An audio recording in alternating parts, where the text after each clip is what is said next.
یہ آیت ذرا آیت ختم نبوت ہے، اس کو سمجھیے تاکہ آپ کو تین الفاظ کا مطلب سمجھ آئے کہ یہ تین الفاظ اللہ نے اکٹھے ایک دوسرے کے ساتھ کیوں اتارے ہیں۔ پہلا لفظ ہے ما کان محمد ابا احد من رجالکم، یہ سورۃ نمبر 33 سورۃ احزاب کی آیت نمبر 40 ہے۔ اس کا مطلب ہے حضور پاک مردوں میں کسی کے باپ نہیں ہے۔ دوسرا لفظ ہے ولکن رسول اللہ، حضور اللہ کے رسول ہے، تو بھی باپ نہیں ہے، رسول ہے، یہ ایک دوسرے سے کیوں جڑا ہے؟ تیسرا لفظ ہے وخاتم النبیین، آخری نبی ہے، تو باپ نہیں ہے، رسول ہے، آخری نبی ہے۔ تین لفظوں کا آپس میں جوڑ کیا بتایا جا رہا ہے، کیا سنایا اور سمجھایا جا رہا ہے؟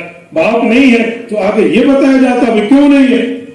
اچھا آگے رسول کا مسئلہ کیوں آ گیا، وجہ کیا ہے بھائی؟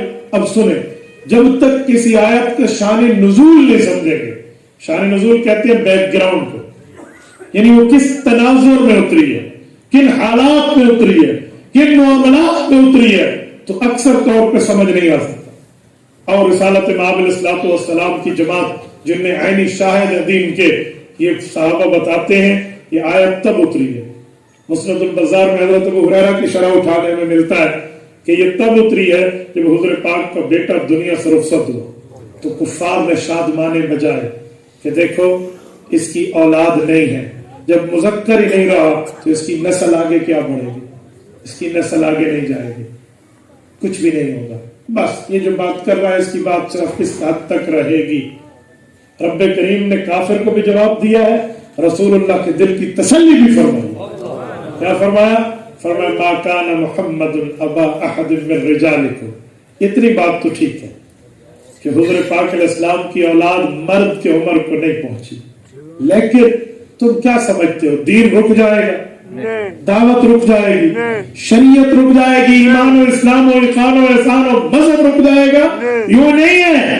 ولیکن رسول اللہ، یہ تو میرا رسول ہے، اگر والد ہو تو اس کی نسلی اولاد 4 5 10 15 20 ہی ہوں گے، کب تک چلے گا؟ کب تک باپ کی بات کو لے کر چلیں گے؟ یہ تو اللہ کا رسول ہے، اور رسول وہ ہے جس کا کلمہ امت پوری پڑھتی ہے۔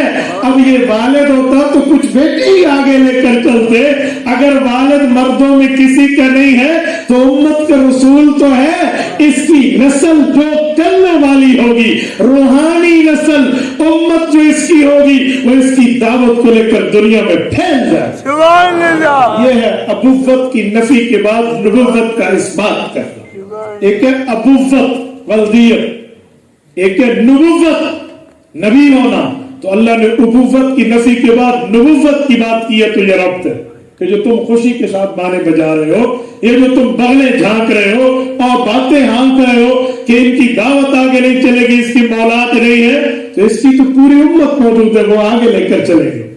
اب ایک سوال اور اٹھتا ہے کہ امت تو پچھلے انبیاء کی بھی تھی، وہ بھی ایک وقت تک تھے، ایک زمانے تک تھے، الی قریہ الی بلد الی قوم، ایک شہر ایک بستی ایک قوم کی طرف، تو کیا پھر دوسرا نبی آ جاتا تو اس نبی کی شریعت کو موقوف کر دیا جاتا، اگلے احکام کو رب چلا دیتے؟